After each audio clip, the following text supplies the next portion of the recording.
y me decían que mis papás estaban desfigurados en una isla.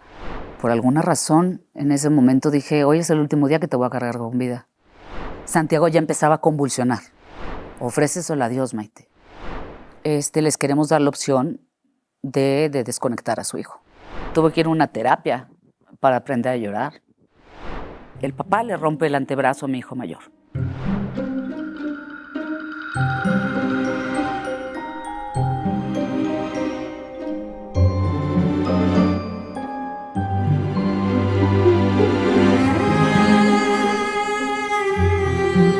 Gracias. Otro caras vemos, sufrimientos no sabemos. Ya sabes que tengo la obligación de decir, para que no nos baneen, que este programa, su contenido es educativo y documental. Recuerda, si quieres venir al programa, escribe a so@silviaolmedo.com. Grabamos desde la Ciudad de México y si te atreves, porque se requiere mucha valentía, mucha bondad y mucha generosidad el venir a este programa. Si quieres venir, estamos aquí en la Ciudad de México, escríbeme tu testimonio y sin darte cuenta, pues pasa, Maite, que ya estás aquí sentada, ¿verdad? Muchas gracias por aceptar. Oye, cuando me escribiste, además tu texto era bien detallado, ¿eh? O sea, sí lo narrabas todo toda una vida. Correcto. Y la has tenido dura. Sí. La has tenido dura. Empezamos con la muerte de tus padres a los 10 años, ¿verdad? Correcto. Sí, ellos iban a una competencia de natación de mi hermana, la mayor, y mi abuela, que vivía aquí en México, nos fue a cuidar a Torreón. Nosotros vivíamos en Torreón. Mi padre trabajaba para una tienda de autoservicio muy grande y pues nos fue a cuidar a los demás. Ese día del accidente, bueno, como no había aviones y eso para ir al lugar donde iban, supongo que se pusieron de acuerdo entre todo el equipo de natación y prefirieron irse en autobús. Y de regreso es cuando ocurre el accidente. ¿Mueren tus padres y más personas? Sí, murieron mis papás, me parece, bueno, el chofer, al parecer se quedó dormido y se cambió de carril y vino un camión y pues se les estrelló. Mi papá salió proyectado por el cristal y a mi mamá la tuvieron que sacar con sierra. Eso es lo que yo sé. ¿Y esto te enteras de que tus papás mueren? ¿Cómo? Cuando es que no llegaban y entonces yo me comunico pues en el 03 o donde te daban los teléfonos, me comunico a Ómnibus de México, que es donde fue el accidente, y pregunto y me dijeron, no te preocupes, tus papis ya no deben de tardar. Pero yo veía que tardaban, en eso tocaban el timbre, salí disparada y pues bueno, veo a mi hermana que trae un derrame muy fuerte en el ojo. También se habían llevado a mi hermano, el que sigue después de mí. Somos 4, 2 mujeres primero y 2 hombres. Mi hermana y el que sigue después de mí fueron los que, la competencia fue la de mi hermana. Y bueno, los veo y es cuando me entero, cuando nos dicen que tuvieron un accidente. Pero yo ahí todavía no sabía que mis papás habían fallecido. Entonces a mi hermana se le llevan a la recámara, a mi hermano también, cada uno en su recámara, estaban acostados, nos dan la noticia, mi hermana se pone muy mal, le tienen que poner una inyección para tranquilizarla, mi hermano no hablaba y el pequeño, bueno, pues estaba por ahí jugando a los carritos. Entonces, inmediatamente al ser Torreón, provincia, la gente fue súper generosa, se llenó la casa de todos los amigos de mis papás y de todos nosotros. Yo me fui con mi yaya, con mi abuela materna, y ahí estaban muchas amigas de mi mamá y estaban comentando que yo me quedo con la mayor, yo con Maite, yo con el otro y yo con el otro. ¿Justo en ese momento? Eso, Sí. En el momento ya Sí. O sea, te acabas de enterar que tus papás Sí. se han muerto y tú ya estás escuchando. Sí. ¿Cómo es eso? O sea... Horrible, porque aparte de todo, yo estaba muy consciente de todo, yo tenía que estar alerta, o sea, estaba preocupada por mis hermanos, por todos, pero sobre todo por mi abuela, que era la única abuela que tenía, la única que nos quedaba, Por eso al día de hoy no tomo nada de alcohol ni nada porque yo no le podía dar un disgusto más a mi abuela. Entonces, y pues estar con mi abuela, apoyándola, porque estaba como más alerta. Y aparte yo, como que no lo crees y dices, en cualquier momento van a aparecer, pero cuando empezaron con esto, pues no era así. Y mi abuela ahí les dijo que les agradecía muchísimo, pero que a sus 65 años ella se iba a encargar de que siguiéramos siendo una familia y que ella se iba a hacer cargo de nosotros. O sea, imagínate, tú que ahora eres madre, Sí. saber que tu hija ha muerto, ¿no? Sí. Te enteras que tu hija ha muerto, que estás viviendo la muerte de una hija. Claro. Y de repente la gente está diciendo, bueno, oye, yo me quedo con uno. Sí. Y tú preocupada, sobre todo, por tu abuela. Por mi abuela, por esa guerrera que siempre fue, y de ella aprendí todo, porque aparte de todo, yo pasaba muchísimo tiempo con ella porque desde los 5 años, cuando yo nací, mi papá dijo, ay, venga, otra mujer. Por eso es que entre mi hermano y el que sigue después de mí nos llevamos solamente 1 año. Entonces, su esposo, mi abuelo, mi yayo, dijo, yo me voy a hacer cargo de Maite. Pero mi abuelo fallece cuando yo tengo 4 meses de edad. Entonces, la yaya retoma lo que el yayo quería. Entonces, a mí todas las vacaciones largas me mandaban a México para estar con mi yaya. Entonces, éramos súper apegadas. O sea, para mí fue una segunda mamá. Yo casi, la verdad es que no conviví con mis hermanos.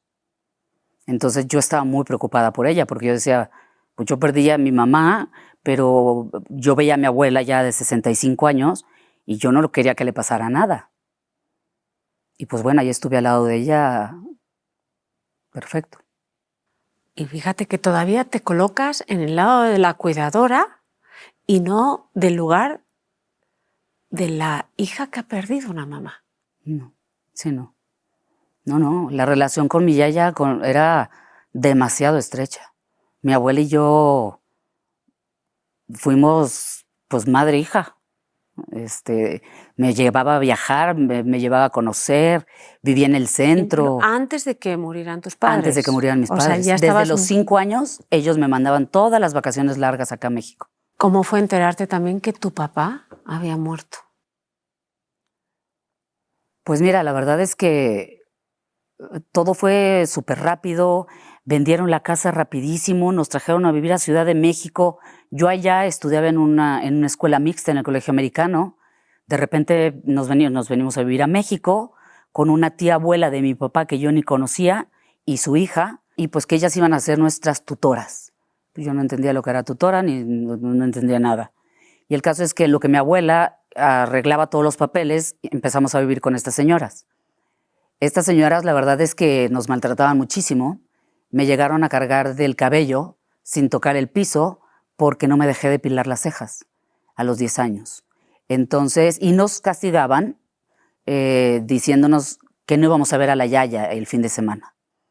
Hasta que un buen día le dije a mi hermana, la mayor, este día no nos vamos a montar en el camión de la escuela, nos vamos a ir al parque. Vivíamos ahí en la Condesa. Para que trajeran a mi abuela y le tuvieran que hablar de a fuerza. Y pues así pasó. Llegamos hasta las 8 de la noche, nos presentamos ahí y pues ya estaba la yaya y entonces yo tenía que buscar una forma para traerla y contarle todo lo que estaba pasando. El caso es que, bueno, ya nos hizo un poco de caso, ya se vino la yaya, nos fuimos a vivir, ellos vivían en el piso 5, nosotros vivíamos en el piso 10, pero pasaban cosas raras, ¿sabes? Yo sabía el bien y el mal. Entonces yo tengo la costumbre de tomar vaso de agua en las noches y entonces cada vez que pasaba por la sala estaba esta señora con alguien, pero haciendo cosas que yo decía, eso no está bien, eso no es correcto, pero no sabía qué era, ¿no? Y iba por mi agua y me regresaba. Después me enteré que era con el abogado que nos estaba ayudando o le estaba ayudando a mi abuelita a que nos pagaran el seguro y todo esto, porque pues como fue de un día para otro, pues entonces después de eso vinieron, a mis hermanos les lavaban la boca con jabón, los metían a bañar con el agua muy caliente. A mí, ellas trabajan, te digo, en este hospital y me llevaron al hospital, me metieron ahí 3 días, según lo que me dice mi hermana, porque yo desaparecí por 3 días. Ellas trabajaban en el área de medicina nuclear. Entonces, pues la verdad es que bien a bien, ¿qué hicieron conmigo? No lo sé. Yo creo que les daba mucha lata o era la más, no sé. Yo digo que yo soy la más pensante. Entonces, lo que me estás diciendo es que tu abuela no es que os dejara con ellas todo el rato, era solo el tiempo que tenía que estar en Torreón mientras solucionaba los papeles. En México, en Torreón ya se había vendido, pero ella tenía un departamento aquí en el centro. Entonces, mientras vendía ese departamento, nos dejó con nuestras tutoras, que eran estas señoras que en mi vida las había visto. Bueno, esta señora y su hija, que la despertaban con una mamila. Le ponían una mamila de bebé por si tenía sed en la noche. ¿Y esa señora era familiar? Era tía de mi papá, o sea, tía abuela mía, paterna. ¿Y por qué os trataban tan mal? No tengo ni la menor idea. Pues deberían haber sido muy malas personas, ¿no? Hasta que, te digo, que fue cuando se me ocurrió, dije, y nos castigaban sin ver a la yaya, los fines de semana, cuando se podía. Entonces dije, yo tengo que llamar la atención de alguna manera para que pues la yaya venga y yo le pueda contar qué es lo que nos están haciendo. ¿Y en ese momento ya tu abuela os lleva a los 4 con ella a vivir o cómo? Nos lleva, se cambia, ya vende el departamento del centro y en el mismo edificio donde vivían estas señoras rentábamos, me parece que fue, sí, rentábamos el piso 10. Mi abuela antes de todo esto, la verdad es que el yayo la dejó muy bien. Ellos fueron, mi mamá nació en Nueva York, se vinieron de cuando estaba todo lo de Frank, todo esto, se vinieron a México, llegaron a Puerto Rico, agarraron el primer barco, llegaron a Nueva York, ahí nació mi madre, mi abuela venía embarazada, se vienen a México, ponen un restaurante, la yaya como buena española, asturiana, no se le atoraba nada, ella fue mesera, cajera, cocinera, todo, y les fue muy, muy, muy bien. Entonces, mi madre estudió en la Universidad Motolinía, niña de saber esquiar y de tocar el piano y todo, niña bien. Y cuando se vienen para acá, pues mi abuela les iba tan bien, venden el restaurante, compró más de 20 casas, las tenía en renta, hay un señor que le ayudaba a alquilarlas y todo esto, que ese fue nuestro segundo tutor. Entonces, cuando nos salimos o nos saca ya de la colonia Condesa, nos lleva a vivir a Satélite y nos pone como nuevo tutor a este señor. Este señor, bueno, estos señores, les decíamos tíos y tienen 3 hijos. El mayor fue novio de mi hermana, y bueno, los otros 2. Vivíamos enfrente, él nos consiguió una casa de renta justo enfrente de su casa. Yo de pequeña era muy, ¿pero por qué? Y porque era muy de preguntar, muy de investigar, muy curiosa. Muy curiosa, demasiado curiosa, sí, siempre. Y pasó todo ese año, la verdad es que como que a mí no me había caído el 20 hasta que llegó el siguiente 12 de octubre, que fue cuando fallecieron. Ironía. Y bueno, ese 12 de octubre estaba yo en la escuela, ya sabes que son crueles, y me decían que mis papás estaban desfigurados en una isla. Sí me llegué a agarrar a golpes en algún momento. ¿Por qué te decían eso? Pues porque yo supongo que a esas edades los niños son malos, ¿no? Entonces, y aparte yo seguía con eso de, ay, como son, me están vacilando, mis papás me van a llegar. Pero después de que pasó ese año, el otro siguiente, 12 de octubre, de octubre, me di cuenta que no llegaban. Y ahí es donde empieza mi duelo. O sea, te das cuenta verdaderamente que tus papás, o sea, han muerto un año después. Un año después. Claro, se me hacía raro. Digo, ¿cómo es que fuiste tan entera a la hora de...? Yo soy muy de, en el momento, atender lo que se necesita. Y ya después de que pasó ese año, ya fue cuando me fijé en mí. Porque yo decía, bueno, ¿y por qué tengo que salir bailando como principal para el Día de las Madres si a mí nadie me viene a ver? porque mi abuela nos decía no me puedo partir en 4. La tutora, pues la verdad es que no pintaba nada. ¿Y la tutora de qué se encargaba? ¿Y el tutor? Pues no lo sé. Se encargaba de invitarnos al cine, al teatro, pero a mí me excluían. Las 2 primeras veces dolieron mucho, pero no cabe duda que siempre he tenido me están cuidando muy bien, porque tenía una amiga muy allegada, muy cercana, que adoré y que gracias a ella esa etapa fue menos fuerte, ¿no? Menos fea, menos dolorosa. Entonces yo me iba todas las vacaciones largas, todo lo que tuviera que ver menos con ellos. O sea, con ellos yo no quería saber nada. Pero tu abuela tampoco estaba viviendo con vosotros. Sí, en la casa de enfrente. Ah, o sea que en satélite Sí. vivía en la casa de enfrente, pero había una tutora que se encargaba de que hicieras los estudios y todo. No, la verdad es que ellos decían, nosotros que adoptamos a los 4 huérfanos y qué tal y tal y tal, pero en realidad yo nunca la vi por mi escuela.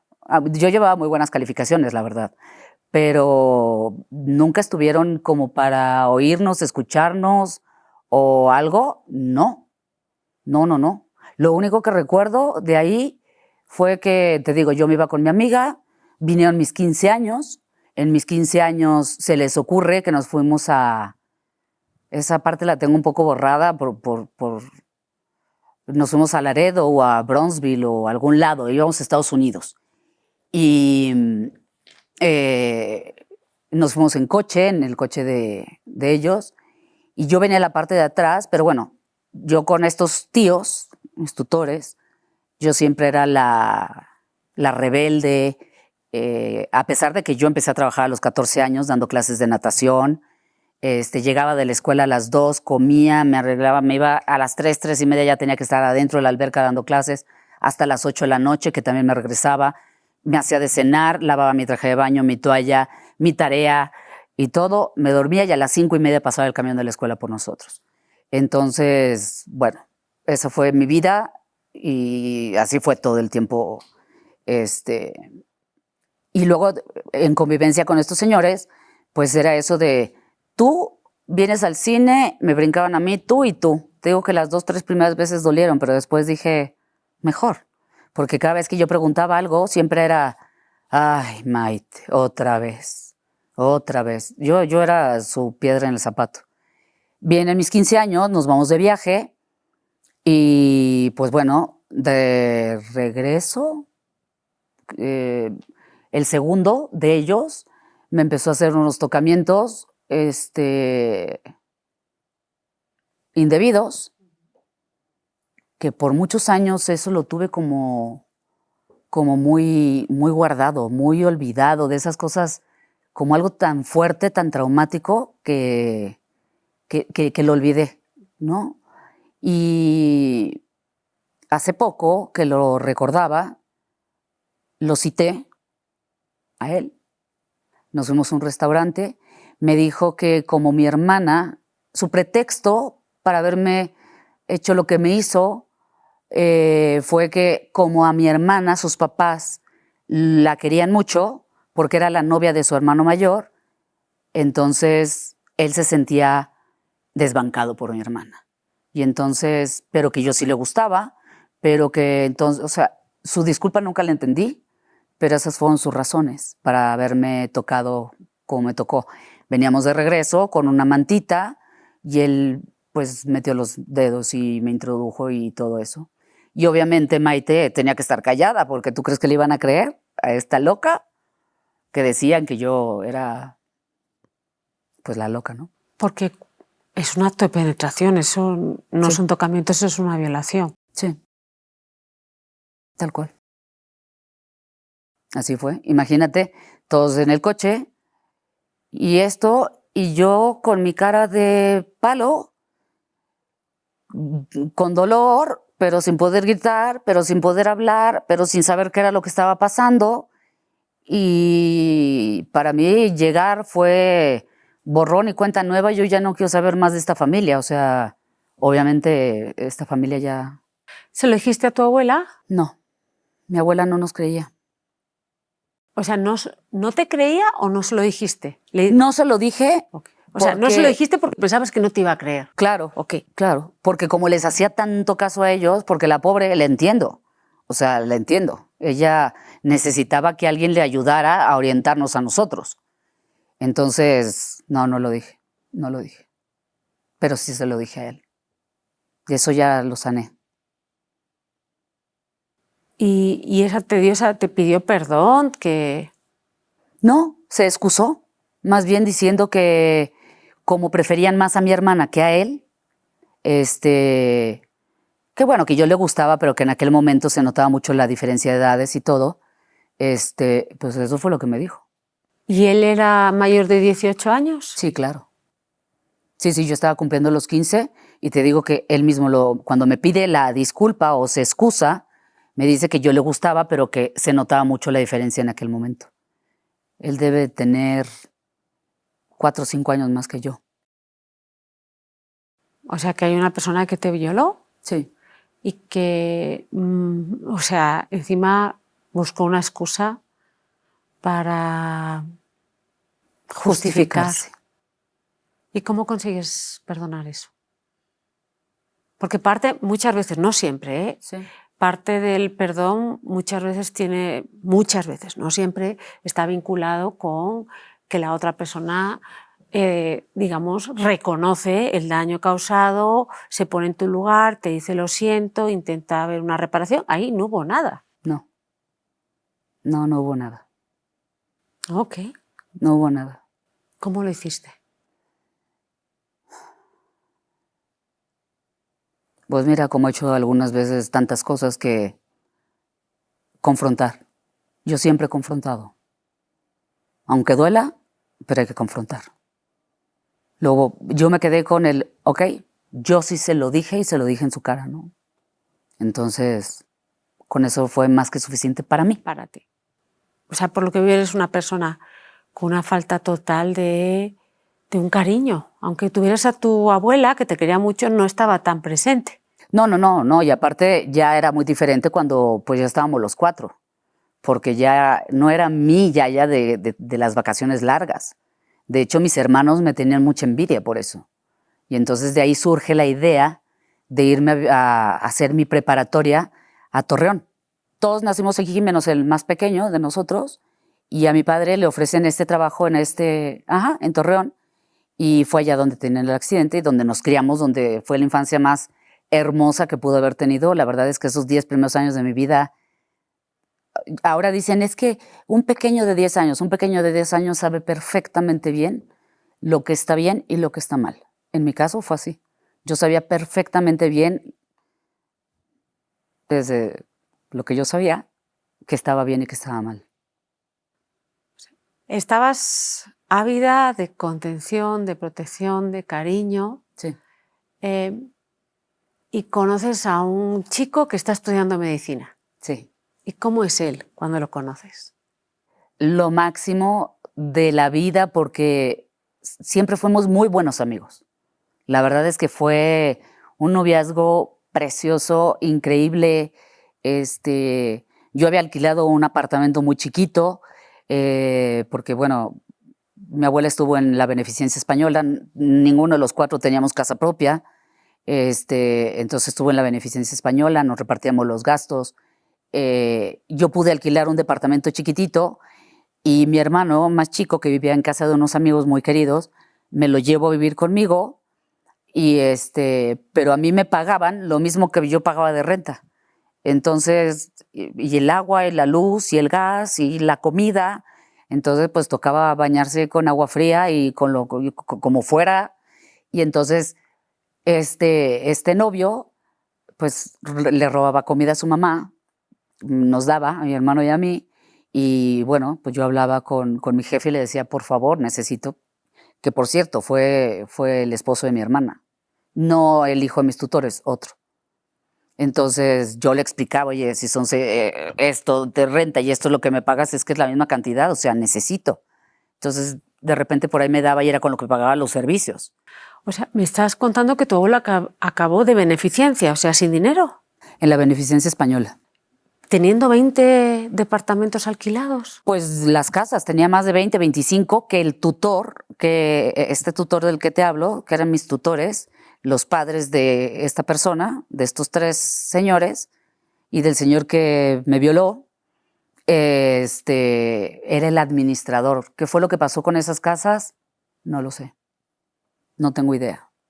Además, mi abuela le da como un tipo de demencia cuando se da cuenta que estas personas, cada vez que nosotros nacíamos, mi papá le hacía regalos a mi madre, que eran un juego, ya sabes, como se usaba antes, ¿no? El juego completo de anillo, aretes, collar, anillo, pulsera, de brillantes, zafiros, rubíes y esmeraldas.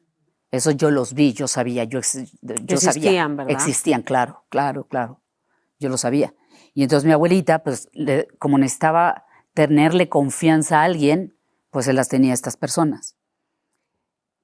Y bueno, cuando vamos a llevar a mi abuela a la Beneficencia Española, teníamos que desalojar la casa. Y entonces yo no sabía que mi tía, mi tutora, estaba vendiendo todos los muebles.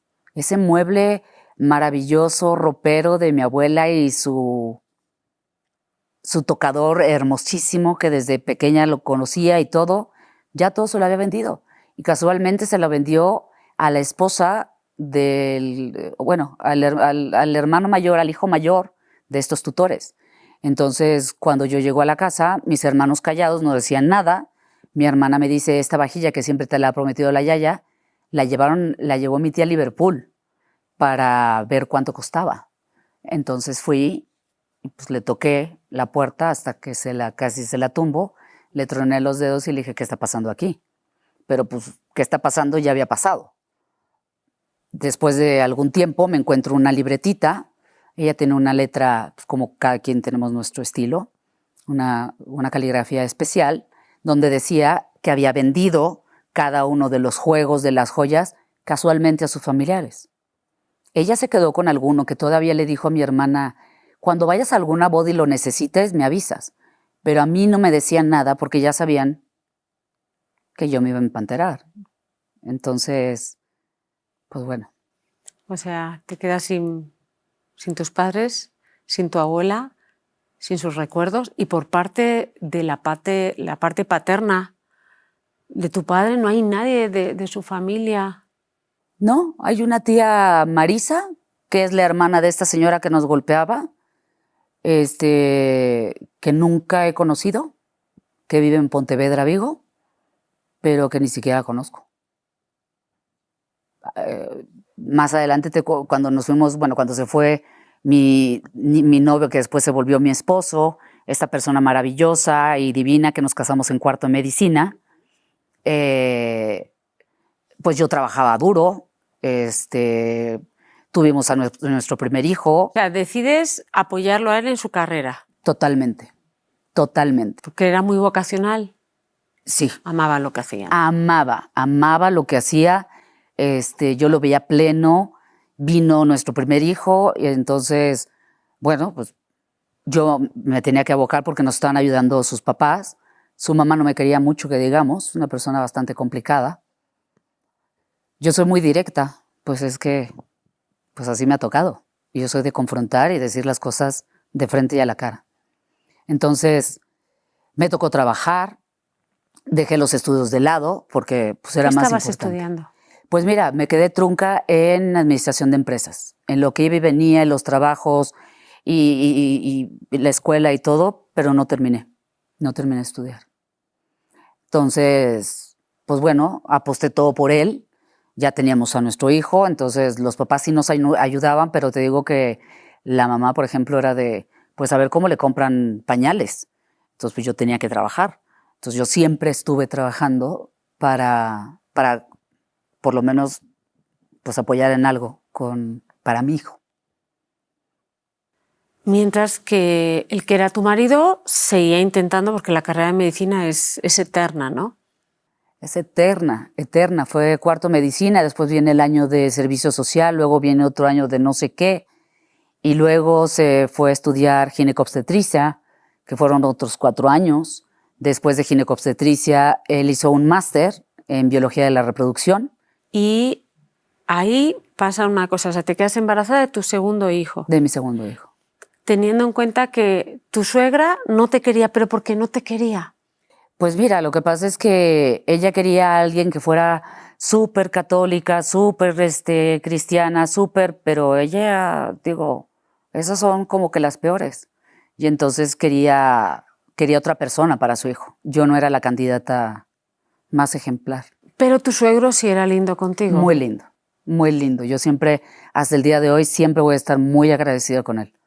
Y con uno de mis excuñados, el otro era muy reservado, pero no, mi suegro era, lo que pasa es que él trabajaba en San Luis y entonces vivíamos en su casa, yo me paraba desde las 5 o 6 de la mañana a hacerle la papilla a mi bebé y todo para dejar todo listo, irme a trabajar, dejárselo a la señora, después creció, lo pude meter a la guardería de una amiga, pero yo seguía con eso de que a las 9 de la mañana yo tenía que estar ya en la oficina, pero aparte su lavadora y todo tenía que estar ya perfectamente limpio. ¿La lavadora de quién? De ella, de su casa, porque ella se levantaba a las 9 de la mañana.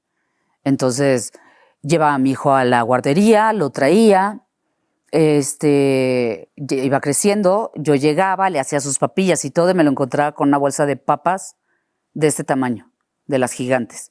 Y yo dándole todo lo más nutritivo, me paraba, te digo, desde temprano, lavaba la ropa, hacía la papilla, desayunaba, lo dejaba, lo iba a buscar, lo traía y me regresaba a trabajar y cuando regresaba me lo encontraba con la bolsa de papas así para darle de comer, entonces...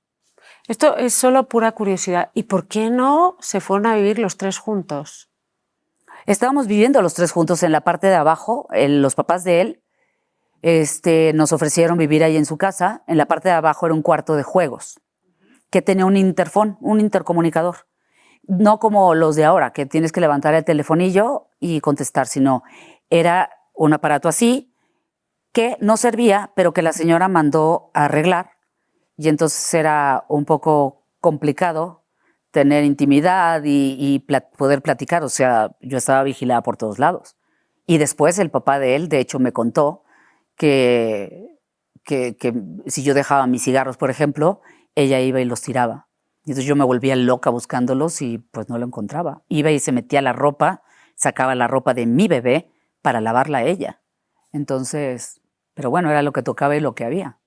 O sea, que había una cámara que les Un veía... interfón para O sea, escuchar. solo para escuchar, ¿no? O sea, no llego a ver, pero entonces lo que me estás diciendo es que era capaz de escuchar vuestras conversaciones. Totalmente. Y el papá, bueno, pues estudiando nunca estaba. Entonces, a la hora de sentarnos a comer, le servían a todos menos a mí. Entonces, yo me tenía que parar. Y entonces, les lavaban el coche, tenía chofer y todo esto, y dos muchachas, y atendían a todos menos a mí. ¿Tu marido qué decía? ¿El que era tu marido? No estaba. No estaba. Nunca estaba porque estaba estudiando. Y tenía las guardias AB, ABC, no estaba. Entonces, yo sí le decía, pero él nunca se ha llevado bien con su madre. De hecho, una de las cosas por las que mi ex suegra y yo no nos llevábamos bien es porque ella cada cumpleaños de mi marido decía que la había desgarrado porque había sido un niño tan grande, tan gordo, que la había desgarrado. Entonces yo ya estaba de esa historia pues hasta las narices, hasta que, bueno, después vino que teníamos un coche que gastaba mucha gasolina, pero pues no nos alcanzaba para la gasolina. Y un amigo muy, muy, muy, muy querido hasta el día de hoy, que le agradezco y le voy a agradecer siempre, se va a comprar un carro más pequeño y nos dijo, tomen, aquí está, el mío se está reparando, lo choqué, pero aquí está nada más llévenme a mi casa. Entonces, en lo que venden el suyo, ya me pagan este chiquito. Y entonces teníamos ese coche, que te digo, era un coche muy chiquito, y en un comentario que hizo la señora fue de, pues a ver cómo se va a ver mi marido, mi exmarido, en ese coche. Va a parecer no sé qué, lo denostó muy feo porque él, siendo de Hermosillo, mide un 80, un 85, pesaba 110 kilos, una persona muy grande. Entonces dijo, ay, se va a ver ridículo en ese cochecito. Y entonces yo ya con una panza así, me acuerdo que me bajé, pero antes le dije, será su hijo, pero ahora es mi marido. Y delante de mí lo va a respetar. Entonces ya me bajé, bajó mi suegro, tocó la puerta y bueno, con él sí podía platicar, pero afuera, porque acuérdate que adentro de mi habitación estaba el interfonillo ese donde la señora escuchaba todo, ¿no? Siempre se metía a mi cuarto para sacar lo que quisiera y desaparecérmelo y hacerme ver como, estás loca. Eso era lo que ella quería darle a entender a todos ahí en la casa. Hasta que mi suegro fue el que me confirmó que no estaba loca, que si mis cigarros se desaparecían era porque ella me los tiraba y que si no encontraba las tijeritas de manicure era porque ella me las tiraba también. Y una persona que no aguanta nada como tú, que confronta, ¿por qué no te fuiste de ese lugar y te fuiste a otro sitio? Sí, llegó un momento donde ya yo hablé con mi suegro, que era con el único que se podía hablar. Le dije, usted lo ha visto. O sea, a pesar de el que más veía, pues era él. Entonces estaba construyendo él, junto con un amigo, unos departamentos muy cerca. Pues yo me cambié a esos departamentos, aunque estuvieran en obra, y nos fuimos a vivir a ese departamento. Porque yo no podía ser un dolor de cabeza para mi marido que estaba estudiando. Tenía que darle cierta tranquilidad a mi hijo que ya estaba, y además pues que comiera bien y todo, cuidarlo como una madre, ¿no? De todas formas iba a trabajar y de todas formas, entonces contraté una muchacha que fue otro gasto, pero no importaba, ya ahí ya tenía otro trabajo donde me iba mejor, ya era yo gerente de un club de golf, entonces ya podía solventar algunos gastos. El departamento pues no pagábamos renta, pero sí todo lo que eran servicios, todo lo que era comida, todo lo que era gasolina y todo eso lo pagaba yo. Y te quedas embarazada de tu segundo hijo. Sí. ¿El embarazo cómo fue? El embarazo fue un embarazo perfecto. La verdad es que mis embarazos, yo te voy a decir, yo me cuidaba con inyecciones. Y cuando decidíamos que íbamos a tener a nuestros hijos, ese mes no me ponía la inyección y ese mes me quedaba embarazada. Entonces, fue un embarazo precioso. Tuve una caída muy fuerte en casa de mi ex suegra. Íbamos bajando y las escaleras eran de alfombra. Entonces me caí y cargué a mi hijo con toda mi panza, pero cargué al que traía, que lo iba a llevar al colegio. Todo el lado derecho se fue así y topé con la puerta, si no es por la puerta. Y mi suegro divino, que es un divino, porque de verdad, al día siguiente, Silvia, estaba cambiando la alfombra por piso. Entonces, yo nunca le prohibí, porque eran los únicos abuelos que tenían mis hijos. Entonces, nunca les prohibí que vieran a sus abuelos o que los abuelos vieran a los nietos.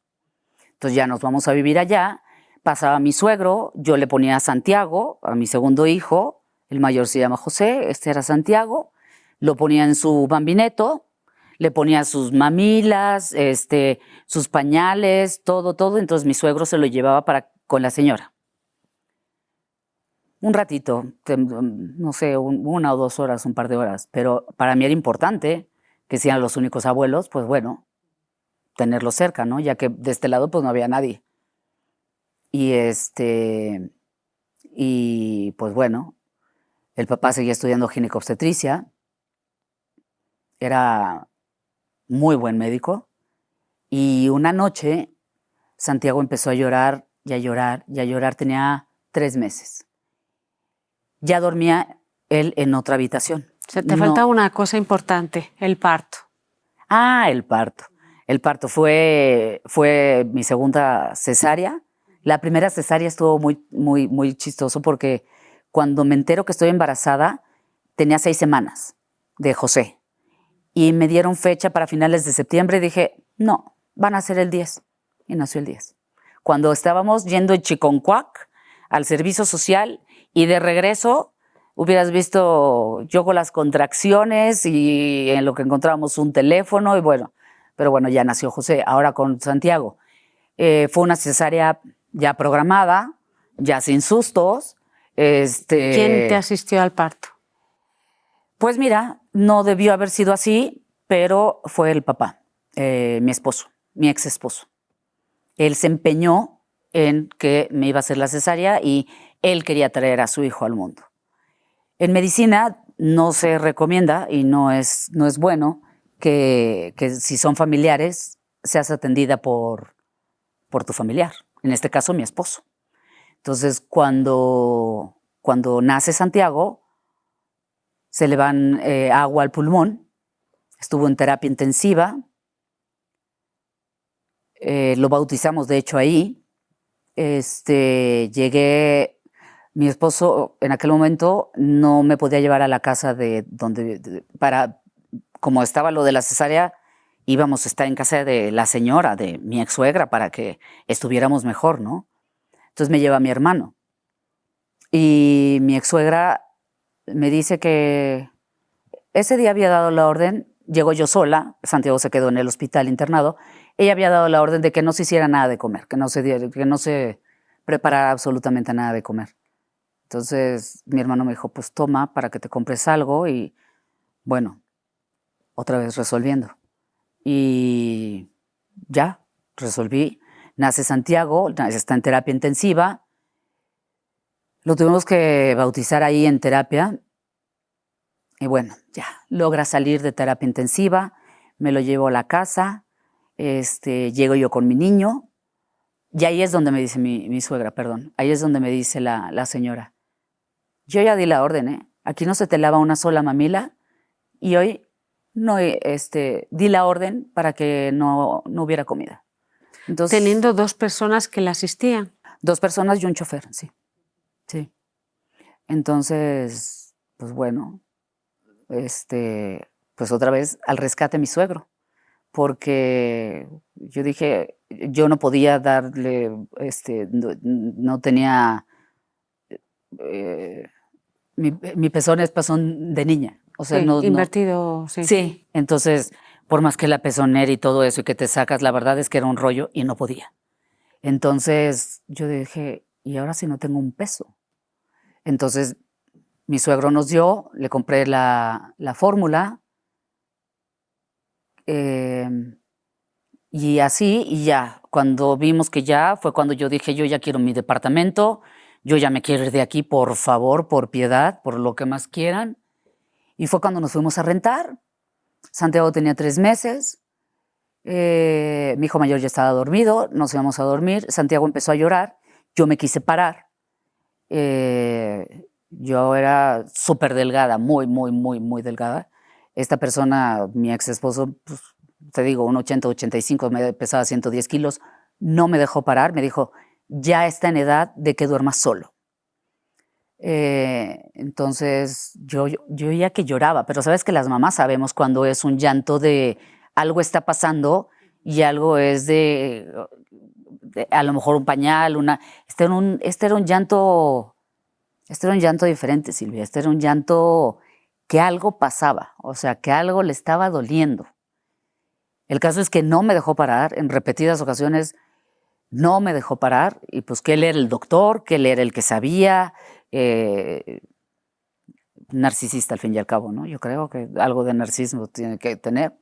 Y bueno, me esperé a que él se durmiera para yo escabullirme y fui y lo cargué. Y cuando lo cargué, lo sentí bien, vi que estaba respirando bien, dije, bueno, pues ya se cansó de llorar. Entonces, por alguna razón, en ese momento dije, hoy es el último día que te voy a cargar con vida. No sé, no entiendo qué fue lo que pasó en ese momento. Pero lo revisé, le revisé el pañal, vi que estaba muy dormidito, pues obviamente el niño, el bebé, de 3 meses, llevaba llorando muchísimo tiempo. Entonces, claro, tenía dolor, ¿verdad? Sí. Sí, era un llanto de dolor. Pero te digo que cuando yo lo cargué y lo toqué, lo sentí bien. Y aparte yo no podía hacer mucho ruido porque si se despertaba el señor doctor, olvídate, me podía ir muy mal. El caso es que el día siguiente, bueno, un día normal, fui, me despedí, estaba dormidito, le di su beso, llevé a mi hijo al kinder, él se fue al hospital, yo me fui al club de golf Me habló era cuando estaba la chequera de cambiar de nuevos pesos a pesos, me acuerdo perfecto. Yo estaba en el banco cambiando la chequera del club a pesos otra vez, de nuevos pesos a pesos otra vez, y fue cuando me hace la llamada la muchacha y me dice que algo no está bien con Santiago.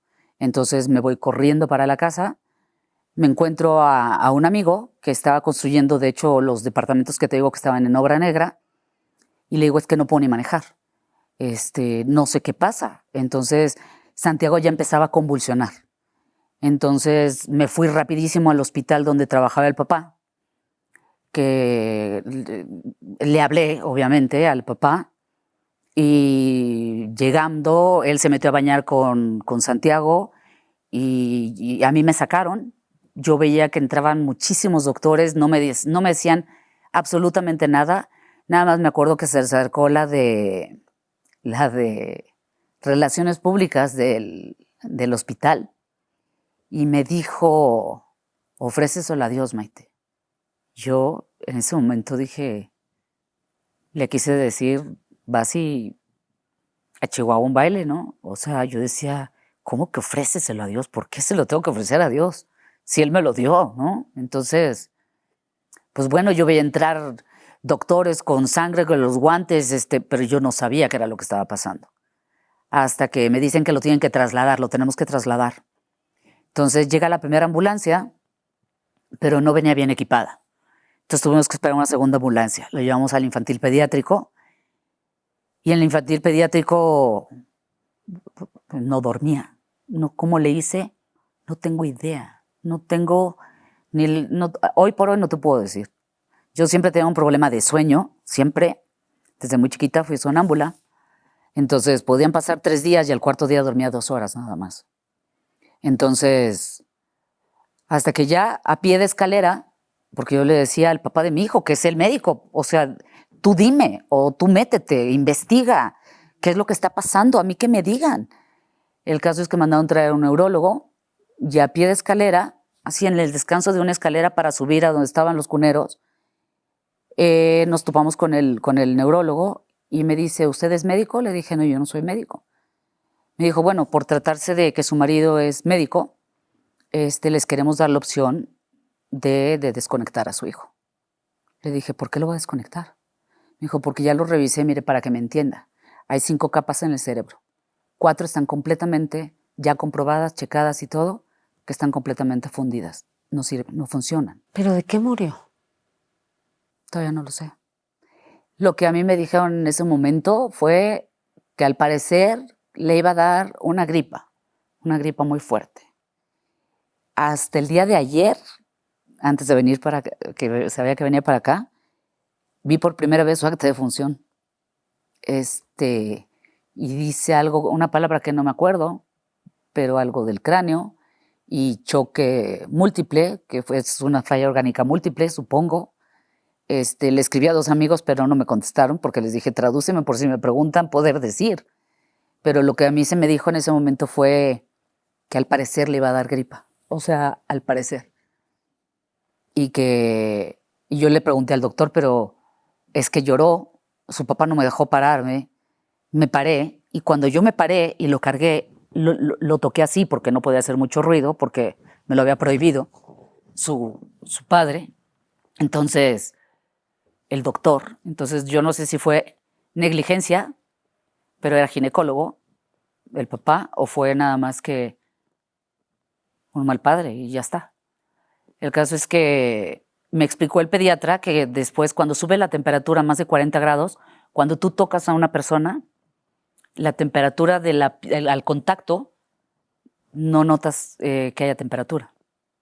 Entonces, pues pasaron muchísimos años después de eso, yo lo seguí apoyando, yo seguí... A ver, Maite, pasas de la muerte de tus padres así, de volada. Sí. Y pasas de la muerte de tu hijo de volada. Sí, de hecho ahí en el hospital él me dijo que él ya no iba a ser doctor, que ya se iba a salir de medicina, que se iba a, o sea, el que perdió el control completamente fue él. Y mi hijo de 3 años me decía, mamá, fue por mi culpa, yo lo contagié de gripa. Entonces yo le decía, no, mi vida, tú no. Y al papá, me acuerdo perfecto, porque es mucho más alto que yo, me subí a un escalón, lo agarré de aquí y le dije, a ver, momento, tú tienes un compromiso y a mí me hiciste una promesa que vas a hacer una subespecialidad y la vas a hacer. Por mí, por ti y porque tenemos otro hijo. Entonces, yo en ningún momento me pude quebrar, yo en ningún momento pude llorar, yo en ningún momento pude, como dices, tal cual, tuve que pasar así. No, no, no, no, no se pasa, no, no, no. De hecho, en el velorio, como ya tenía más o menos aprendido que cuando alguien se muere, por más que te digan que llenes un lago 10,000 veces con tus lágrimas y lo vas a tener junto, pues eso no pasa. Dije, ok, no, no va a volver. Cuando me lo entregaron para que me despidiera de él, cosa muy diferente a lo que había pasado con mis papás, por lo menos de él sí me pude despedir, aunque ya estaba muerto. Pero fue muy, muy, muy fuerte, fue muy, muy, muy doloroso, muy fuerte. En el velatorio, yo muchas veces decía, esto es una pesadilla, ya que despierte, ya quiero despertar, o sea, otra vez, nada más que ahora con el hijo, dije, es que esto no. El caso es que, bueno, mis conocidos, los que fueron al velorio, llegó una amiga que me felicitó, ya ves que la gente a veces se pone nerviosa, ¿no? Y en lugar de darte el pésame, porque me veían entera, pero yo no estaba entera. Lo que pasa es que tenía que estar entera para que el papá no estuviera tan mal como estaba. O sea, repetiste el patrón de lo de tu abuela. Exactamente. Siempre. ¿Y cuándo empiezas a llorar la muerte de tu hijo? Híjole. Pues hasta hace poco que tuve que ir a una terapia para aprender a llorar. Tuve específicamente que ir a una terapia para poder aprender a llorar, para poder sacar lo que tienes. Lo incineramos y bueno, vino la oportunidad de hacer él su subespecialidad de biología de la reproducción en Valencia, en un instituto muy reconocido, el mejor Sí. de allá. De los del mundo, la verdad, es un muy buen instituto. Exactamente, es el mejor del mundo. Entonces, bueno, pues yo allá... Tienes a tu hijo, a tu tercer hijo, y os vais los tres a Valencia. Tengo los dos. Sí. Yo pensando en Santiago. En Santiago. Los dos. Los dos. Después nace mi tercer hijo, que es Rodrigo, que es la alegría de mi corazón. La verdad es que él siempre, siempre, siempre ha estado para mí, para escucharme. Con él yo me puedo sentar y platicar cosas desde complicadas hasta... Muy bien, me lo llevo. Rodrigo tenía 10 meses cuando llegamos allá a Valencia. Él estudiaba y estudiaba y estudiaba. Y tú sola en un país extraño. En un país, exacto, extraño.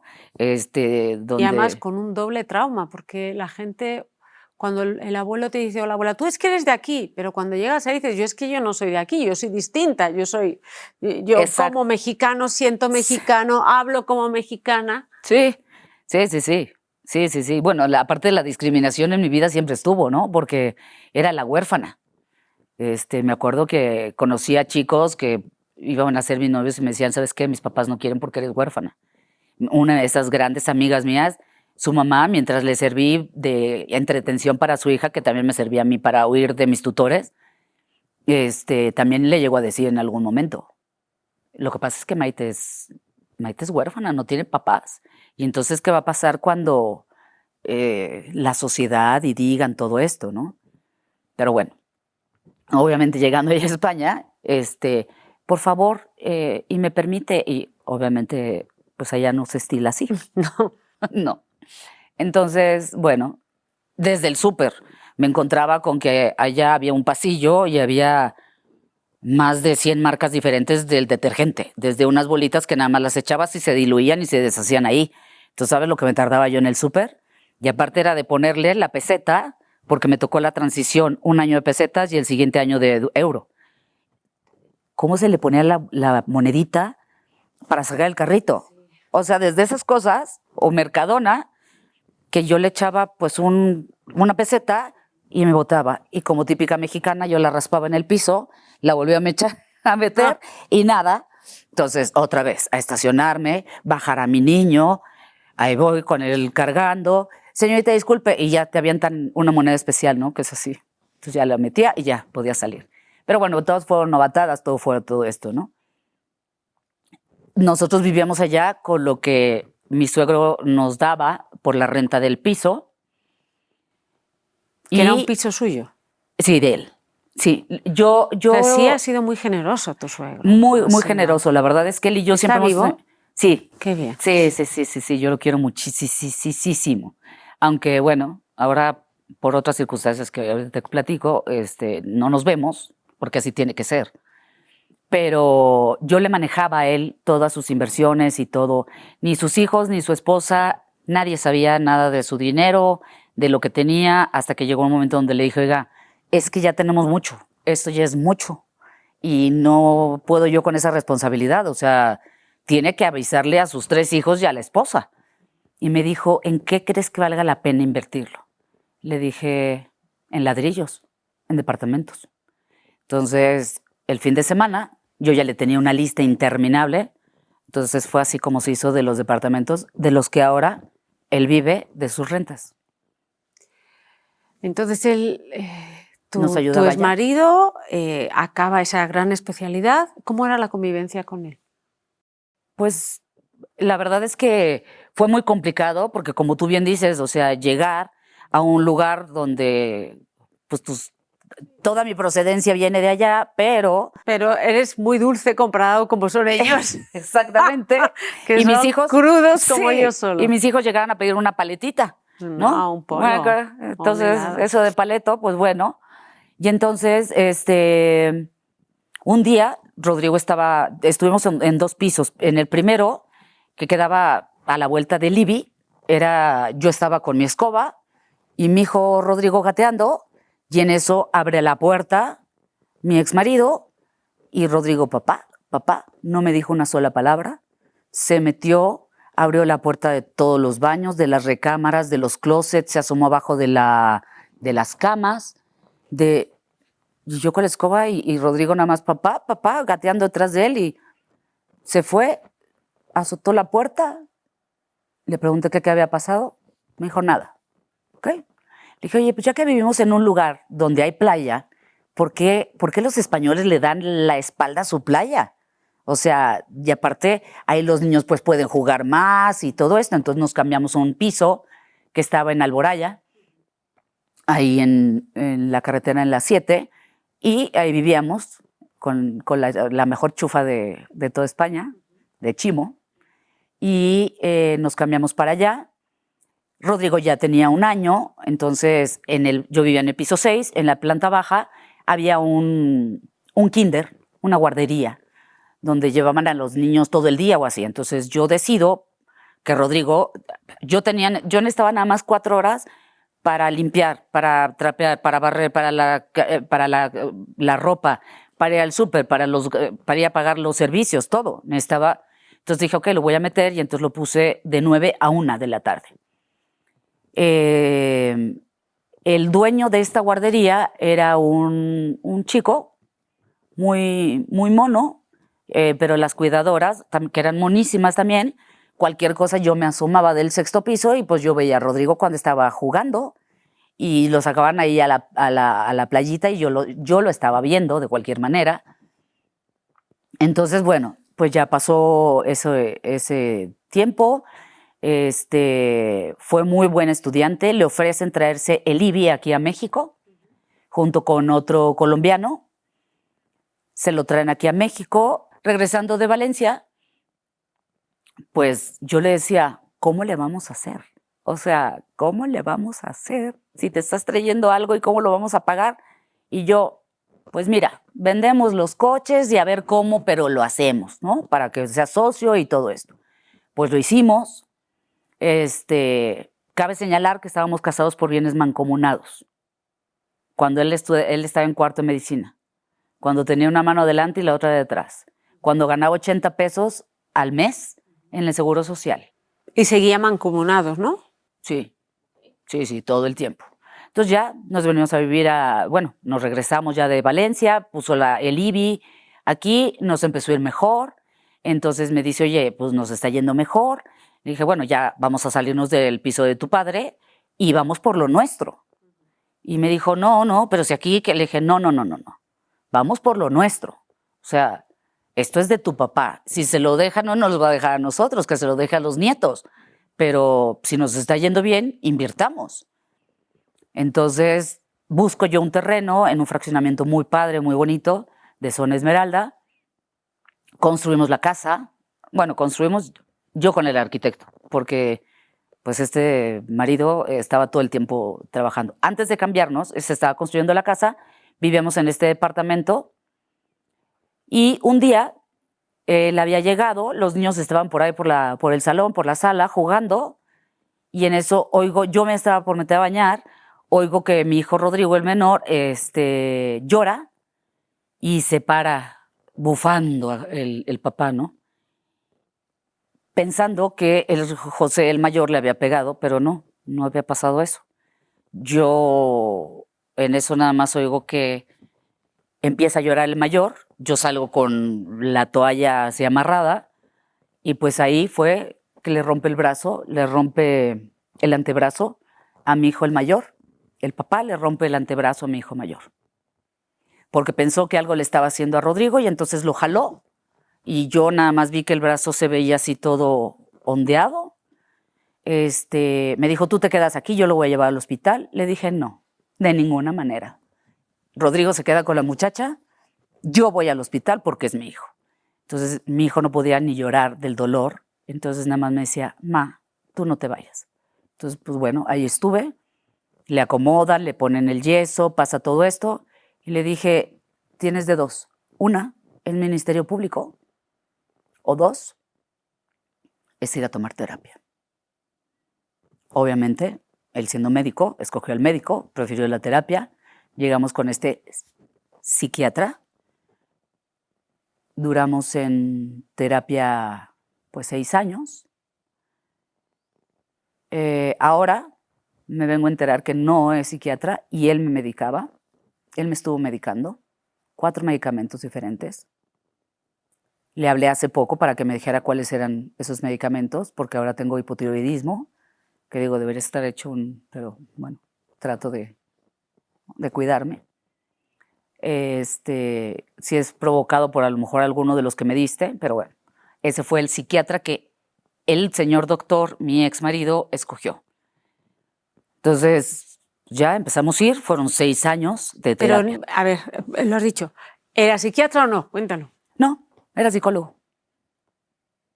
¿Y te estaba medicando? Me medicó. Sí. Me medicó porque... Eso no puede hacerlo un psicólogo. No. No puede, eso es ilegal. Yo sé, yo lo sé.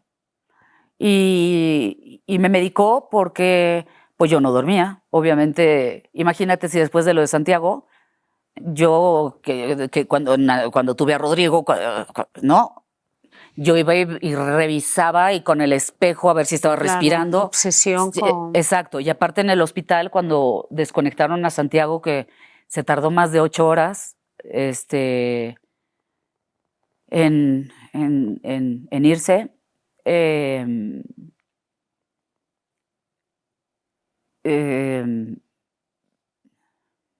esas 8 horas fueron horribles, pero le dije yo ahí al papá de mis hijos, pues frijol y tortillas, pero yo a partir de este momento no voy a trabajar más.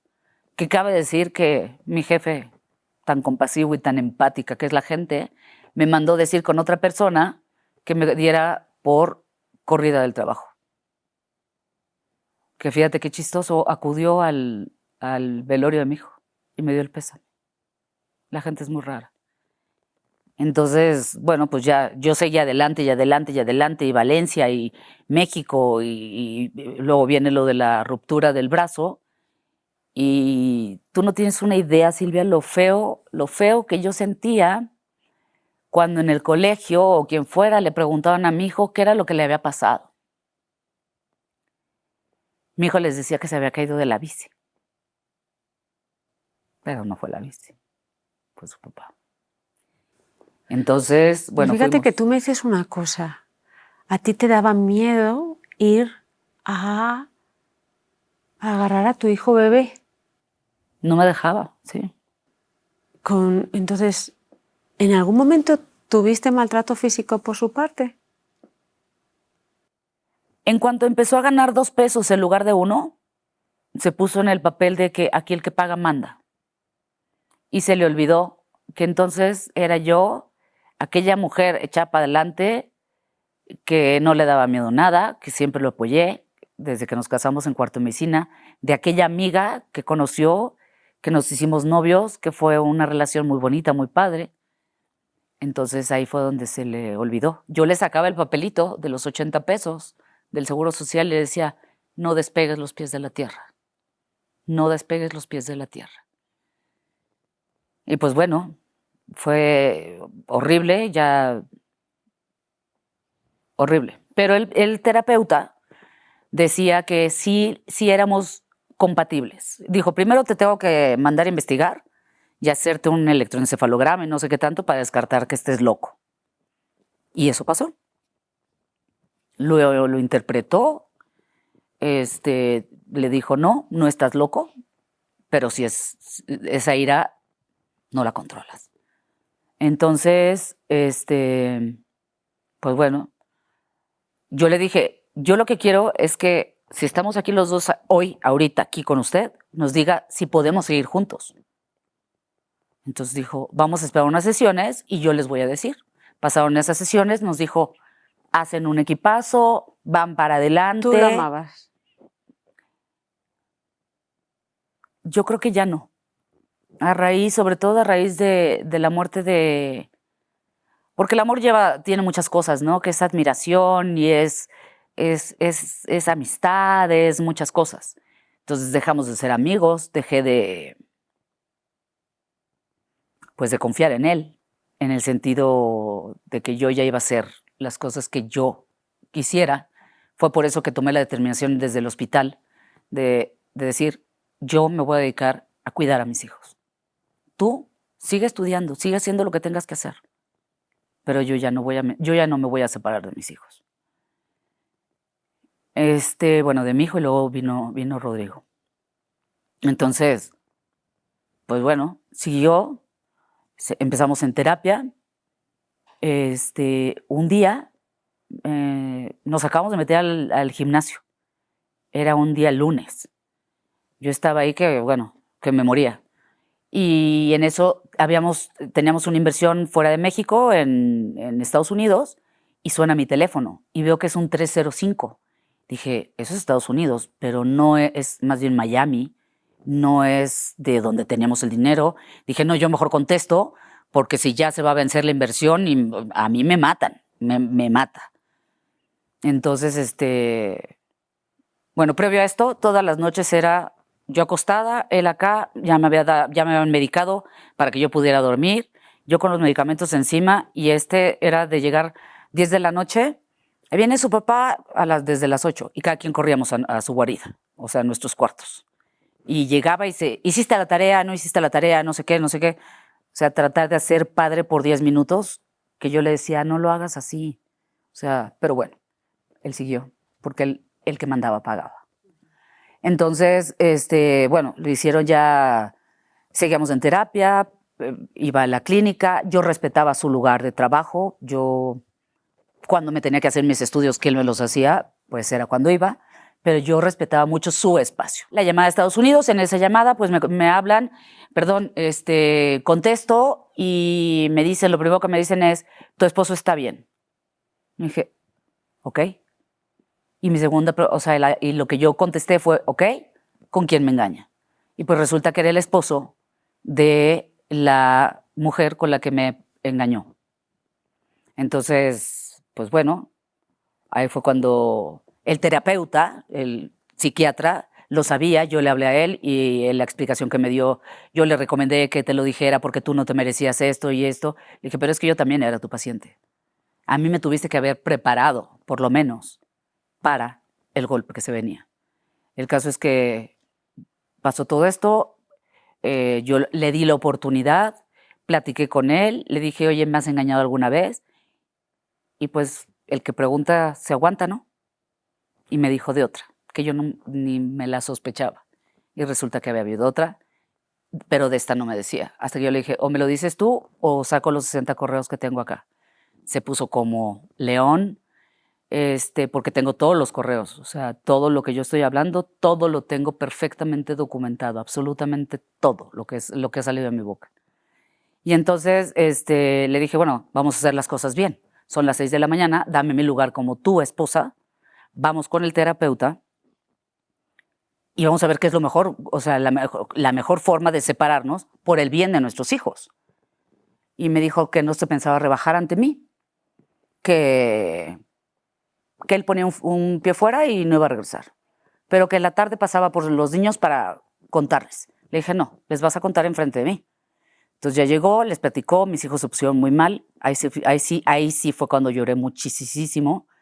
Pero después, fíjate que me di cuenta de algo, platicando con una amiga, me dijo, ella fue la que me hizo abrir los ojos, porque me dijo, oye, Maite, desde hace muchos años, sobre todo desde que murió Santiago, tú has peleado mucho con él.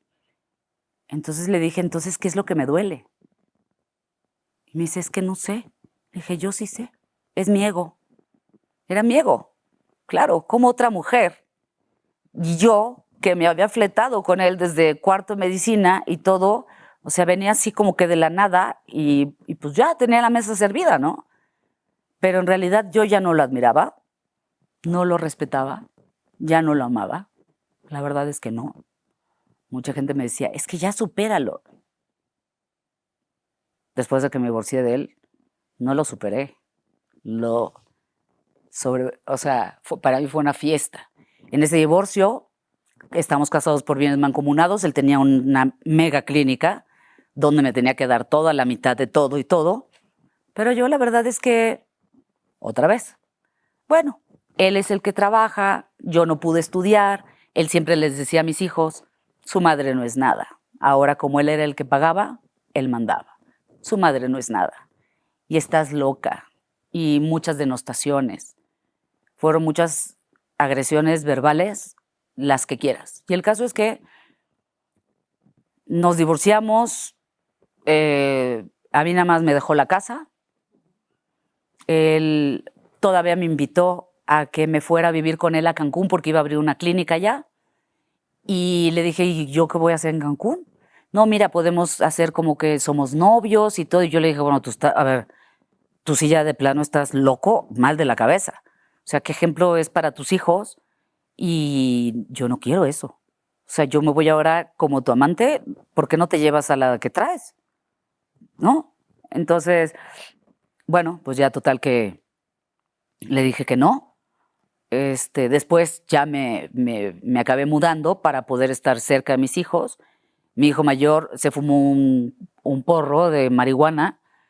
Yo que no tomo y todo, no supe cómo manejarlo. Le hablé que ahora sé que no es psiquiatra, pero pues, y me dijo, le hablé al papá primero y el papá me dijo, es un simple churro, yo no puedo dejar mi consulta por ir a ver lo de un churro. Ya estábamos separados, ahí, divorciados, en vías de firmar el divorcio.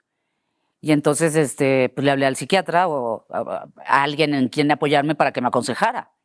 Y me aconsejó, perfecto, si el papá lo ve tan normal, le llevas a tu hijo con su papá. Entonces lo llevé, iba fúrico y desde ahí hemos tenido una relación pésima, desafortunadamente mi hijo mayor y yo, muy mala. Cuando yo le pido el divorcio al papá de mis hijos, él me dice, ya llevamos años de haber regresado de Valencia, que yo había sido amante del chico que te digo que era el dueño del kinder donde llevaba yo al pequeño, a Rodrigo. y yo allá me quedé embarazada, espontánea, pero yo ya estaba operada. Entonces, pues no iba a pasar y pues obviamente lo tuve que abortar. Me puso él una inyección. Él decía, las cuentas no me cuadran. Yo no sabía de qué cuentas me hablaba. Imagínate. Hasta hace poco, hace 2 años, mi hijo mayor me escribió un WhatsApp muy fuerte, donde dentro de varias cosas también me dice que yo engañé a su papá, que yo me había quedado embarazada del profesor de Rodrigo y que además lo había abortado. O Cuando sea, eso era imposible. imposible. ¿Te divorcias de él? ¿Y él, cuál es la situación de él? Él, pues bueno, se vuelve a casar. Ahora tiene 2 niños pequeños. Tiene uno, me parece que recién nacido y otro de 7, 8 años. Mis hijos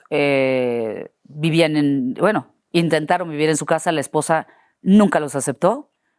Creo que a ella se le olvidó que el señor tenía 2 detallitos. Quitó todas las fotografías de mis hijos, les prohibió hablar de mí en su casa.